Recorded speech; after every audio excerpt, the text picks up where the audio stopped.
Hello, je vous retrouve dans un nouveau vlog, une nouvelle semaine. On est le mardi 16 septembre et du coup je vous reprends déjà parce qu'en fait hier on a mangé chez mes parents parce qu'en fait on est allé chez l'opticien. Donc du coup j'ai pas pu filmer et en soi c'était pas très grave non plus. Donc voilà, par contre aujourd'hui j'ai pas mal de choses à vous dire. Déjà, je vais pas m'excuser parce que ça s'est pas vu. Si je vous en parlais pas là, vous ne l'auriez pas su. Mais en fait, sur le précédent vlog, pourquoi il était super court? Eh bien, tout simplement, j'ai perdu une séquence que j'avais tournée en fait dans la semaine, donc la semaine dernière.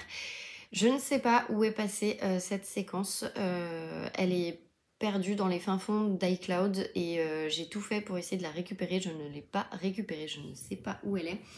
Donc bref, écoutez, c'est pas grave, je vais vous représenter du coup deux réceptions que j'ai reçues, en fait même trois réceptions que j'ai reçues, mais une, je vous en parlerai pas plus que ça, parce que c'est un tome d'une saga que je lis, mais je ne suis pas encore à jour, donc j'ai pas envie de me spoiler, voilà, grosso modo.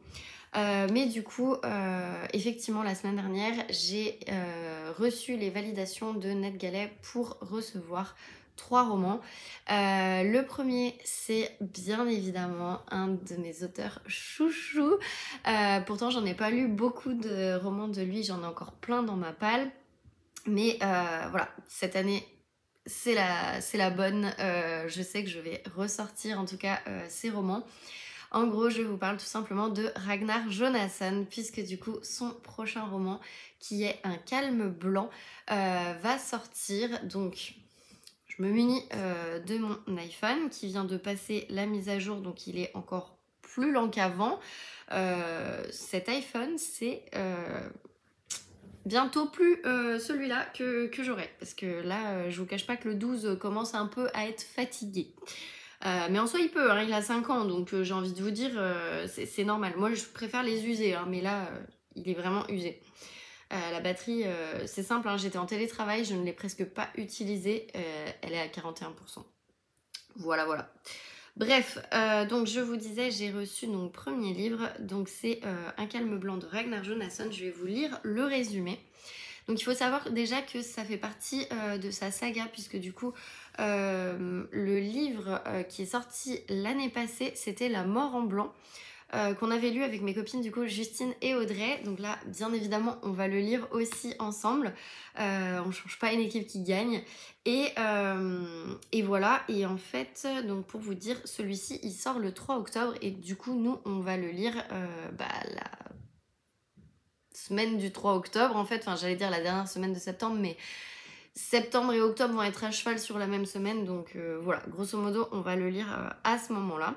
Bref, du coup je vous lis le résumé. Donc un soir d'hiver, Elin S. Jónsdóttir, la romancière de polar la plus célèbre d'Islande, disparaît sans laisser de traces.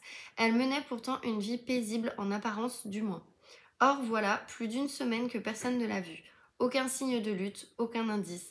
S'agit-il d'un départ volontaire ou d'un crime soigneusement dissimulé? Et voilà, je m'arrête là parce que sinon, je risque de vous spoiler la fin du tome 1. Donc la fin de La mort en blanc. Je viens de me spoiler aussi du coup. Mais d'un côté, c'est ce que j'espérais fortement. Donc voilà. C'est tout ce que je vous dirais. Franchement, je suis trop contente de pouvoir les lire en avant-première. Donc encore une fois, merci La Martinière de valider quand je fais mes demandes sur NetGalley. Et voilà, du coup, second livre que j'ai reçu, pareil, de La Martinière. Et ça, pour le coup, je ne savais même pas que l'auteur était chez La Martinière. C'est donc Groenland, le pays qui n'était pas à vendre de Momalo. Donc vous savez, Momalo, je lis sa saga La Braise Brigade et c'est pour ça que je vous disais, j'ai reçu un énième tome de livres et pour le coup, c'est une saga que je suis en train de lire parce qu'en fait j'ai reçu le tome 6 de La Braise Brigade et donc il sort le 6 novembre. Donc nous on l'a reçu en avance, enfin je l'ai reçu en avance parce que les filles l'ont pas demandé. Nous on en est au tome 4 à lire, donc ce qui fait que on a 3 tomes de retard grosso modo, donc je pense qu'on va essayer de se mettre à jour, on va essayer de voir comment on peut faire parce qu'on a des plannings de lecture assez serrés toutes, Mais j'avoue que j'aimerais vraiment avancer ces sagas. Donc les filles, si jamais vous passez par là, faut qu'on se prévoie le tome 4 de la Braise Brigade. Parce que j'aimerais bien avoir terminé cette saga en 2026, comme ça, une saga de Cozy Mystery terminée, puisque du coup le tome 6, ce sera le dernier. Et du coup, donc je vous parlais de Groenland, le pays qui n'était pas à vendre, de Momalo. Donc c'est un one shot, si j'ai bien compris. Et en fait, ce qui m'a vraiment donné envie de le lire, bon déjà Audrey l'avait demandé et du coup elle m'avait dit est-ce que tu le demandes? Moi en général je ne lis pas la saga de Momalo, enfin les autres sagas je les avais pas encore commencé parce que je voulais vraiment faire dans l'ordre et pas avoir 10 000 livres de l'auteur comme j'ai tendance à le faire sur plein d'autres auteurs, donc ça aussi ça fait partie des résolutions maintenant. Et bref, au départ j'étais partie pour ne pas le demander et en fait j'ai lu le résumé et là je me suis dit bah non, en fait, le contexte politique fait que ça me donne trop envie de le lire, puisque du coup, l'auteur va forcément en fait surfer sur l'actualité par rapport au fait que le président Donald Trump avait fait, bah, je crois qu'il y a même un... Oui, il y a un... Il y a deux citations en fait, donc la première citation c'est de Donald Trump, c'est « Nous allons conquérir le Groenland d'une manière ou d'une autre ». Et le premier ministre groenlandais qui s'appelle donc Jens Frederik Nielsen a répondu à cette déclaration de Donald Trump « Nous ne serons jamais au grand jamais une propriété que quiconque peut acheter ». Voilà. Donc autant vous dire, ouais, ça m'a vraiment donné envie parce que moi tout ce qui est contexte géopolitique j'aime beaucoup et du coup bah voilà, donc je voulais le résumer. Si je vous dis pas de bêtises, c'est une sorte de one shot. En fait, c'est un one shot, c'est peut-être un début de saga, mais c'est j'aurais dit, c'est pas un préquel. Comment vous dire? C'est un spin-off de la saga de Kanak, vous allez comprendre. Donc, quelque part au Groenland, dans un futur proche, contraint par des ravisseurs qui menacent de s'en prendre à sa fille et sa femme, Frédéric Carlson, nouveau premier ministre groenlandais, donc il a repris Frédéric grosso modo, met son pays aux enchères. États-Unis, Chine, Russie et Danemark s'affrontent dans une course effrénée, prêts à débourser des milliards pour s'approprier l'île continent et ses ressources inestimables. Retenu dans une cabane isolée, Carlson parvient malgré tout à envoyer des messages codés qui mettent la police de Nuuk sur sa trace. À Nuuk, Aputiku Kalakek, chef inuit de la police, et Els Adriensen, oui, je ne parle pas groenlandais, hein, toujours pas, fille du célèbre Kanak, mène une course contre la montre pour sauver la famille Carlson et stopper cette vente sans précédent. Entre manipulation politique, tensions internationales et secrets enfouis, Momalo signe une intrigue dans laquelle l'avenir d'un pays se joue en quelques heures au mépris de son peuple. Franchement voilà, ce résumé, je vous le dis, ça m'a happé, du coup je l'ai demandé et du coup je le lirai avec Audrey. Je crois qu'on a dit qu'on le lirait peut-être novembre, je crois qu'on s'était dit. De toute façon, je sais plus si je vous ai dit, mais il sort le 3 octobre aussi, comme le Ragnar Jonasson, donc voilà, du coup je suis trop contente, en plus je l'ai sur la liseuse, donc comme ça prend pas de place vu que c'est deux brochés, mais voilà, en tout cas pour les petites réceptions. Du coup ma palle est remontée à 335, mais cette semaine elle va redescendre parce que c'est une semaine où je fais le challenge à 100 pages, et donc forcément je suis mal partie comme à chaque fois, mais je vais me rattraper. Parce que hier, en fait, j'ai lu 20 pages de mémoire, je crois, 20 ou 25 pages, pas plus. Bref, c'était pas terrible. Alors que là, aujourd'hui, je suis déjà à 46 pages. Et pourquoi? Tout simplement parce que, vous voyez, hein, je suis en mode... voilà. En mode pilou et tout. Tout simplement parce que j'étais en télétravail aujourd'hui. En fait, je me fais une grosse semaine télétravail. Parce que déjà j'ai pas mal de jours de télétravail que je pose jamais complètement, donc je préfère en profiter. Et en fait cette semaine pardon, je ne vais au boulot que le lundi et le mercredi, et tout le reste je reste en télétravail.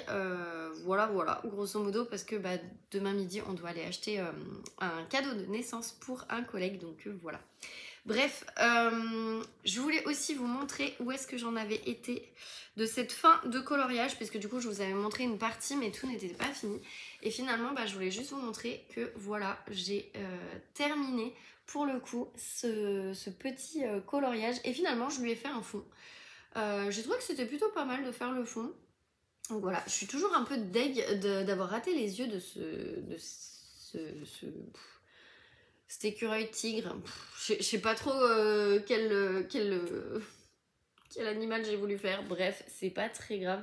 Mais j'aime trop la cheminée, j'aime bien la texture que j'ai fait et tout. Bref, voilà. J'en ai pas encore commencé d'autres. Par contre, si jamais vous prenez ces coloriages, je vous le dis tout de suite, mettez bien une feuille derrière parce que sinon ça transperce en fait. Donc voilà, je préfère vous le dire au cas où. Là pour le coup, je sais pas quand est-ce que j'en reprendrai un. Je me suis dit que cette semaine j'allais aussi avancer un petit peu mon puzzle mine de rien parce que j'ai pas trop avancé mon puzzle depuis un sacré bout de temps, qui est une vue de Londres. Et en fait je me suis mis en challenge de terminer ce puzzle d'ici fin 2026, puisque du coup c'est ma copine Julia qui me l'a offert.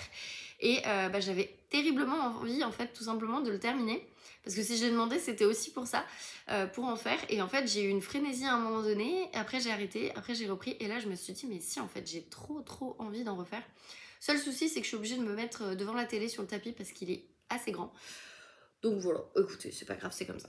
On va parler du coup lecture par rapport à mes lectures en cours. Donc j'ai bientôt fini L'amie prodigieuse, puisque du coup j'en suis à la page 328 sur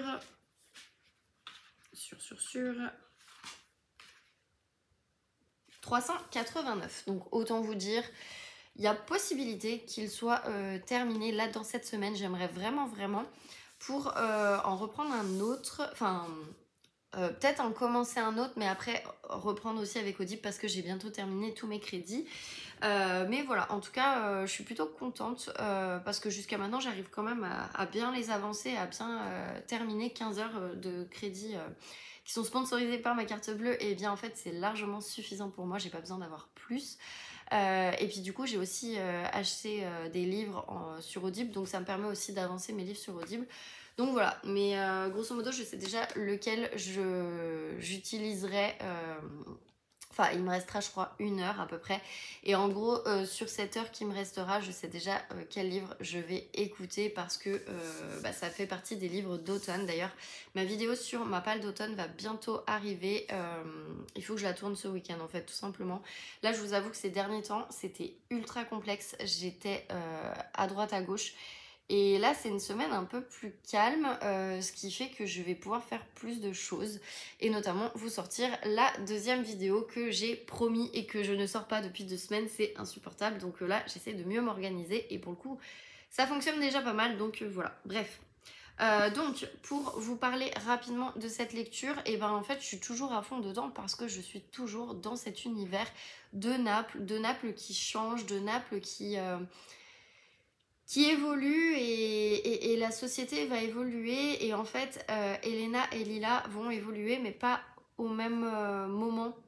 Elles ne vont pas traverser les choses au même moment. Il y en a une qui va faire des études, qui va être très douée, tandis que l'autre, elle est très douée, mais en fait, elle n'aura pas eu le droit de faire des études. Et du coup, ça va aussi beaucoup jouer sur ses ambitions, sur ce qu'elle a envie de faire, sur comment elle a envie de mettre sa famille à l'abri. Et là, on en est au niveau de l'adolescence, parce qu'en fait, elles ont 16 ans. Et à 16 ans, on commence déjà à parler des petits amis, on commence déjà à parler de qui s'envoie en l'air, qui est potentiellement fiancé, etc. Et voilà, et on a toujours un peu ce phénomène de jalousie entre elles, alors qu'elles réussissent chacune à leur niveau, mais mine de rien, il y a toujours cette envie d'Elena vis-à-vis de Lila, et de Lila qui essaye de toujours se mettre mieux par rapport à son environnement, aux gens qu'elle côtoie, etc. Et qui a vraiment un caractère vraiment pas très facile. Mais voilà, en tout cas, Je trouve ça hyper intéressant et j'imagine que ça va se terminer au moment de l'adolescence, j'imagine. Mais voilà, en tout cas, franchement, c'est une super saga et du coup, bah, j'ai hâte de terminer ce premier tome. Comme ça, je vais pouvoir le rendre à ma tante parce que accessoirement, c'est elle qui me l'a passé. Et après, bah, j'ai bien avancé ce midi. J'ai lu une trentaine de pages, donc ça fait un bout de temps que je n'avais pas repris ce livre et franchement, bah ça fait du bien. Je vous cache pas que dimanche j'ai lu mais vraiment qu'un tout petit peu et hier bah du coup j'ai pas du tout... Enfin si j'ai lu un chapitre mais bon les chapitres sont courts, hein. Ils font entre 3 et 5 pages donc autant vous dire que voilà c'était pas foufou. Et là ce midi j'ai lu 30 pages et du coup bah j'en suis à la page 117 voilà grosso modo. Et franchement j'étais un peu choquée en fait. Enfin, dimanche soir, j'ai lu quelques chapitres et plus je lisais et plus je me suis dit, waouh, en fait, je m'attendais pas à ce que ce soit. Alors, gore, je m'entends parce que en soi, c'est pas ultra gore. Enfin, ça m'a un peu perturbée parce qu'en fait, je m'attendais pas à ça à ce moment-là. C'était plus dans ce sens-là. Maintenant, gore, non, j'ai pas encore atteint ma limite du gore, mais je ne savais pas que Christelle Duchamp, c'était un petit peu plus... c'est pas gore le mot, je sais pas quel mot je cherche, mais bref, je pensais pas que c'était à ce point-là et ça peut du coup gêner des personnes qui ont un niveau, on va dire, de goritude, je sais pas comment dire, mais au niveau du thriller, il y a des choses qui sont vraiment hard. Je sais pas, on va dire au niveau hard, voilà, au niveau hard, bah, c'est comme un petit peu pour les romances où vous avez des 1, 2, 3 à l'arrière, des petites dames qui vous dit un petit peu le niveau de scène un peu olé olé. Voilà, et ben là, je dirais qu'on va dire au niveau hard dans le thriller, on est quand même à 2. Mais j'atteins pas encore mon maximum, mais on est quand même à 2. Et honnêtement, je ne savais pas que Christelle Duchamp écrivait à ce point-là hard. Parce qu'il y a une scène qui vraiment m'a un peu, alors pas traumatisée, parce que quand je l'ai lu, je me suis dit, ah, quelle horreur, mais après j'ai continué. Et puis après, je suis passée à autre chose. Sauf qu'en fait, vu que c'était avant d'aller me coucher, et ben en lisant, même si après on est passé sur autre chose et on était avec Maëlys, puisque du coup en fait on suit la première victime c'est Delphine et la seconde victime c'est Maëlys. Donc ils se connaissent en plus, bon ça c'est le résumé, hein, je vous apprends rien. Et il se trouve que du coup, bah on est reparti avec Maëlys. Donc moi j'étais avec Maëlys et tout, je vais me coucher et en fait j'en ai rêvé la nuit, j'en ai fait des cauchemars en pensant que ça allait m'arriver. Alors que j'ai pas été plus choquée, enfin ça m'a perturbée mais j'ai pas été choquée non plus quoi. Donc bref, voilà, c'était pour vous dire. Mais par contre, j'arrête pas de retourner dans cette lecture parce que vraiment, j'aime beaucoup cette plume. Je trouve qu'elle a une plume qui est très riche, surtout au niveau des descriptions. Elle nous plonge dans des décors, mais c'est d'une noirceur, mais c'est assez impressionnant, mais j'aime beaucoup. En vrai, j'aime beaucoup. Et franchement, si vous aimez les thrillers vraiment noirs, vraiment un peu hard. Ah ouais, Christelle Duchamp, c'est fait pour vous, hein. Là-dessus, il n'y a pas de problème. Moi, j'avoue que ça faisait longtemps que j'avais pas lu du thriller un peu hard comme ça. Et encore que c'est une scène pour le moment. C'est une scène. J'ai trouvé que c'était horrible parce que je me suis imaginé qu'on me le faisait en fait et je me suis dit ah mais quelle horreur, voilà. Mais je veux dire il y a rien de, c'est pas non plus c'est hard mais c'est pas gore en fait, enfin je sais pas comment vous dire mais bref, ce qui fait que bah en fait on a quand même envie de savoir ce qui va se passer et cette noirceur, cet environnement dans lequel elle nous plonge, bah en fait on est là, on se dit mais moi j'ai envie de savoir comment ça va se finir quoi. Donc c'est pour ça franchement pour un premier livre du jury que je lis, bah vraiment j'aime bien, hein.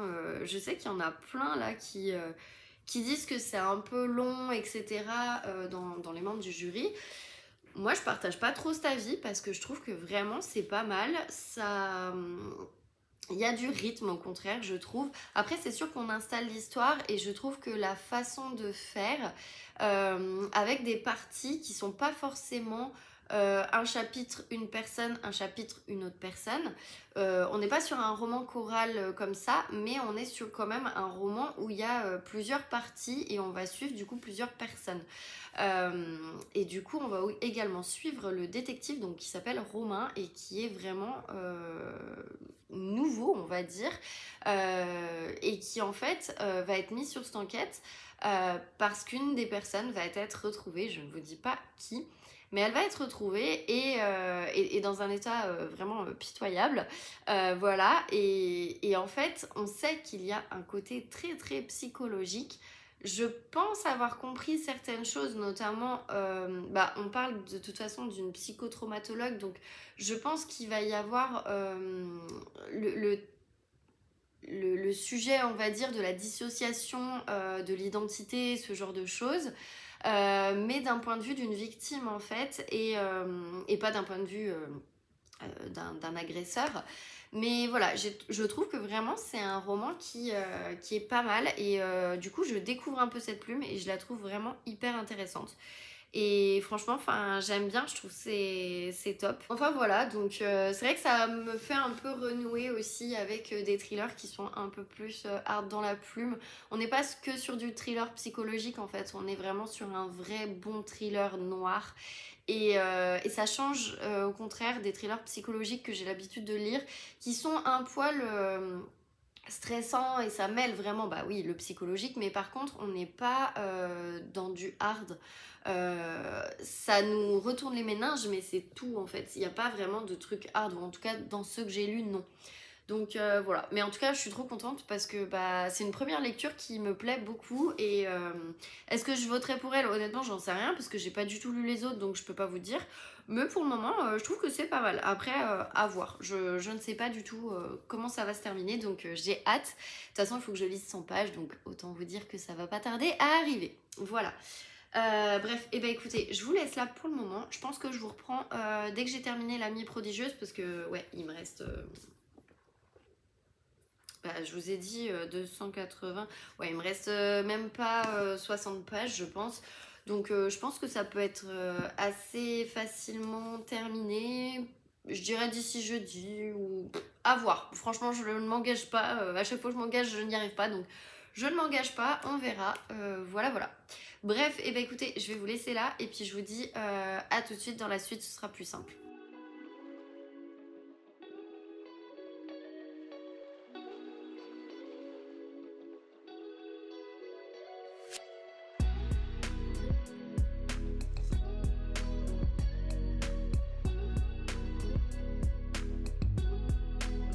Hello hello, je reprends, on est vendredi et du coup je reprends parce que j'ai reçu un cadeau, j'ai eu un cadeau, je sais pas comment vous dire, bref, mon chéri m'a fait un cadeau, tout simplement un livre qui est sorti hier, que l'on voit passer partout sur Instagram et que je voulais absolument, mais vraiment absolument avoir. Parce que c'est une personne que je suis depuis maintenant bien 4 ans, je dirais, et que j'adore son humour, j'adore déconner avec elle, je discute souvent avec elle, et, et voilà quoi. Et j'attendais la sortie parce que j'ai raté la pré-sortie en quelque sorte, et voilà, voilà. Donc ma palle augmente, hein, bien évidemment, elle repasse à 335. Mais voilà, en tout cas, donc c'est Meurtre et préjugés de Laurie Forêt. Franchement, j'adore cette couverture. Je la trouve vraiment, mais trop belle, vraiment. Je sais plus qui lui a fait. C'est les illustrations de Lou, donc Laurie Pruvot qui lui a fait. Mais franchement, vraiment trop belle. Donc voilà, du coup, c'est sorti aux éditions Erol Roman, pardon. C'est le tome 1, elle est en train d'écrire le tome 2. Franchement, mais j'aime beaucoup trop. C'est hyper beau. Et même à l'intérieur, voici comment c'est fait. Je trouve ça vraiment trop canon. J'ai vu qu'il y avait des petites feuilles à certains moments. Ah là. Hop. C'est vraiment trop mignon, trop canon. Bref, j'adore. Donc du coup, je vais vous lire le résumé. Donc, Karine Pitoki a mis un cosy mystery gourmand et savoureux où se côtoient les univers de Jane Austen et d'Agatha Christie. Écoutez, sûrement. Donc, il y a marqué changer de boulot, check. Déménager, check. Trouver un cadavre dans sa boutique flambant neuf sur le point d'ouvrir, check. Après 10 années à Londres, Bess emménage à Abbeyfield, un petit village des Cotswolds, pour s'offrir la vie douce dont elle a toujours rêvé. L'ancienne working girl du monde de la finance est fin prête à y ouvrir une librairie salon de thé en hommage à son écrivaine favorite, Jane Austen. Mais à 2 semaines de l'inauguration, tout bascule. L'une des habitantes du village, Evie Smith, est retrouvée morte dans l'arrière-boutique de la librairie. Pire, on apprend que lors de sa dernière apparition au pub du coin, Evie s'est publiquement opposée à l'ouverture de la librairie. Autrement dit, tout désigne Bess comme la coupable idéale. Bess n'a plus le choix. Avec l'aide de sa tante férue de polar et de ses meilleurs amis aussi excentriques que perspicaces, elle doit démasquer le tueur si elle ne veut pas voir son rêve s'écrouler avant d'avoir pu le concrétiser, quitte à se mettre en danger pour y arriver. Et donc il y a Juliette de chez Cultura Moulins-les-Messes qui a mis dans la pure veine des meilleures cosy mysteries, des personnages attachants, beaucoup d'humour, un cadre de vie qui donne envie, des pâtisseries qui mettent l'eau à la bouche, mais surtout un meurtre bien mystérieux et complexe. Voilà, donc il coûtait 17,90, c'est un cadeau de mon chéri parce que du coup je l'ai aidé à tenir un stand pour sa boîte et du coup pour me remercier je lui ai dit achète-moi un livre mais en rigolant et en fait voilà on est allé l'acheter aujourd'hui, donc autant vous dire je suis trop contente. On voit ma chère Laurie qui est ici. Donc ils mettent Laurie Forêt est belge et vit à Amsterdam. Sa passion dévorante pour l'automne, les livres et Jane Austen fait d'elle une experte d'ordre international en matière de cosy mystery. Meurtre et préjugés, son premier roman est le premier opus d'une future saga. Elle parle de lecture et d'écriture sur son compte Instagram The Pumpkin Library. Voilà. Et il y a marqué pourquoi Evie Smith est-elle venue mourir dans ton arrière-boutique. Franchement, c'est trop canon. C'est trop canon. Et du coup, le livre fait... Oh, c'est trop chou, il y a marqué « Retrouvez-moi sur Instagram », donc The Pumpkin Library. Vous avez aimé Meurtre et Préjugés, n'hésitez pas à me taguer sur vos chroniques et à laisser une note sur les boutiques en ligne. Merci du fond du cœur. Ah, mais trop bien, j'avais pas vu. C'est vrai qu'elle en avait parlé. Il y a des recettes. Alors... c'est les recettes de Bess. Donc il y a le biscuit inratable à la cannelle de Bess et le sablé au thé noir de Lynn. Le biscuit inratable à la cannelle, en vrai, faudra que je le teste. Bref, ce livre fait du coup 299 pages. Autant vous dire que oui, je vais le lire en octobre, ça c'est plus que sûr. Je l'aurais bien commencé la semaine prochaine, mais le problème c'est que du coup j'ai déjà une lecture prévue, une lecture commune de prévue. Donc c'est pas grave, il sera fait pour le mois d'octobre. En plus on sera en plein dans l'automne, mais franchement ça appelle l'automne, enfin voilà. Bref, trop hâte de le lire, donc voilà, Laurie, si jamais tu passes par là, trop hâte de le découvrir et voilà, je t'avais dit je l'achète et du coup voilà, je l'achète. Bref, donc un petit cosy mystery, en plus ce sera une petite saga, donc c'est vrai que ça c'est plutôt cool. Et puis après je me suis pris comme d'habitude mon Cosmo, donc voilà, si mes copines passent par là, elles savent que je suis adepte à ce magazine depuis des années. J'ai pas trouvé Vanity Fair, j'étais un peu dégoûtée, mais écoutez, c'est pas grave. J'ai le Cosmo du mois de septembre, donc voilà. Alors, petite update. J'ai bien avancé, j'en suis ici, donc de l'île des souvenirs de Christelle Duchamp. Je ne m'y attendais pas, j'ai switché et je suis passée à un autre personnage, donc c'est le profiler et... il s'appelle Erwan. Ouais, Erwan. C'est ça. Et donc, du coup, j'ai oublié de vous dire, mais c'est à la page 185, donc j'ai pas mal avancé. J'aimerais bien l'avoir terminé pour ce week-end, donc je pense que je vais en lire un peu ce soir. En plus, il y a match de foot, donc techniquement, je pense que je vais en lire, ou alors je vais faire du puzzle, je vais voir. Mais bon, voilà. J'ai déjà pas mal lu là sur la journée, donc ça sera plutôt pas mal. Mais en tout cas, c'est marrant du coup de switcher, d'avoir un coup le point de vue en fait du capitaine Romain qui est en charge de l'enquête. Et puis après, on va suivre un profiler qui qui tombe en fait sur l'affaire qu'il attendait depuis belle lurette, parce qu'en fait il a mis en place un logiciel qui s'appelle le Killbook et qui lui permet en fait de démontrer qu'on peut, grâce aux méthodes de profilage, profiling, je sais pas comment on dit, bref, de pouvoir en fait retrouver vraiment, et à travers ce logiciel ou cette application, je sais plus trop, mais bref, ce logiciel, on va dire, qu'il a mis au point avec l'un de ses amis, et en fait quand il l'avait montré à la police, tout le monde lui avait rigolé au nez, donc là il se dit que c'est vraiment le moment sur lequel il va pouvoir démontrer tout ce que le logiciel est capable de faire.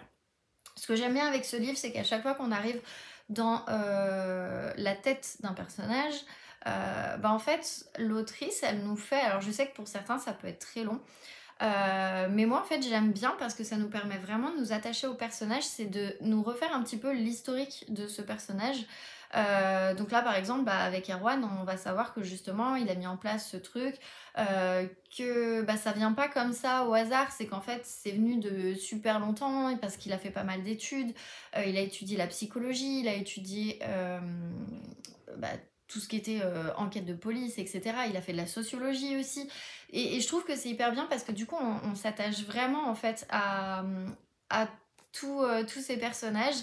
Et bien qu'il y en a certains qui avaient l'air de dire que c'était quand même assez long, mine de rien, moi je trouve que c'est plutôt pas mal parce que vraiment on s'attache en fait à ces personnages. Et du coup, je trouve qu'on est plus imbriqué dans l'histoire. Donc voilà, je trouve que c'est plutôt pas mal. Bref, en tout cas, je le continue. Je continue également, comme je vous avais dit, donc La sœur à la perle. Donc j'ai un peu avancé et là j'ai terminé avec Next Story, donc j'en suis à la page 120. En fait, je pensais avoir 2 heures, pas du tout, j'avais 3 minutes, donc autant vous dire que bon voilà. Sauf qu'en fait j'ai écouté plus que 3 minutes parce qu'en fait j'ai trouvé une petite faille dans Next Story. C'est-à-dire que si vous touchez pas votre téléphone et que vous êtes en train d'écouter, et même si le décompte en fait des 15 heures est fini, si vous touchez pas votre téléphone ni l'application, et en fait le décompte il va continuer en fait, et le livre va continuer même si vous avez dépassé votre décompte. Et c'est ce qui s'est passé du coup, et parce que ça faisait plus de 3 minutes que j'écoutais, et au final j'avais déjà le message, j'ai rien touché, ça continuait, et à partir du moment où j'ai touché, ça s'est arrêté. Donc voilà, mais du coup, voilà, j'en suis à la page 120 et je vais essayer de bien l'avancer une fois que j'aurai terminé celui-ci pour pouvoir le passer à ma collègue, tout simplement. Mais voilà, trop hâte parce que franchement, ça a l'air d'être une très très bonne lecture. Enfin, je suis en train de vraiment m'attacher au personnage de Sissi. Par contre, j'ai un peu plus de mal pour le moment à situer par rapport au personnage de Catherine, donc Kitty, qui serait une de ses ancêtres. Mais après voilà, c'est que le début, j'en suis que au début en fait de la partie passée, donc voilà, c'est complètement normal. Et du coup, comme j'ai terminé, tout simplement avec Next Story, je vais y arriver, forcément, je vous ai dit, je reprends mon gros pavé, mon gros bébé, voilà. Donc Outlander, le tome 5, donc c'est La Croix de Feu de Diana Gabaldon. Et du coup, alors attendez, parce que j'ai avancé...